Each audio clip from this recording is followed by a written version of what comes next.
آقا من خواستم شما گله بکنم واقعا جدی.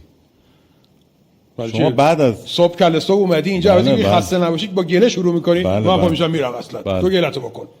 آقا بعد از البته بگی این خسته نمایش عالی تیم ملی خب چیکار کردیم مگه ما؟ شما به جای یهو الان شدی وکیل مدافع تیم اینجا تو؟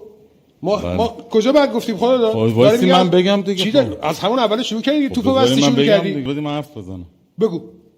میگم بعد از بازی تیم ملی در حالی که ما واقعا در موقعیت پیروزی زمین رو ترک کردیم، وقتی آقای قلعه‌نویی میاد صحبت میکنه و حالا تو اون لحظه چیز خودش میگه، شما سریع بند میگه خداوند نمیدونم مثلا حرف درستی بود که من زدم. نه، بقیه حرف خودم درست. حرف درست نیست. به چه دلیل؟ نه به چه دلیل؟ وکیل مدافع امیر قلعه‌نویی اینجا دیگه. بله. اجازه بدید من بگم به چه دلیل دیگه. بگو. میذارید صحبت کنم یا نمیخوام بذارید؟ یا میخوام همش صحبت من قطع کنم؟ هم انتقاد کرد هم نه شما میخواد همش صحبت من قطع کنید. نمیذارید من حرف بزنم. من سکوت میکنم اصلا. سکوت من میرم تو حرفاتو بزن. خداحافظ. تو حرفاتو بزن. خداحافظ. شما که هستید. من گوش میدم بفهم. ما نباید واکنش احساسی یک مربی و انتخاب کلمات ممکن در انتخاب کلمات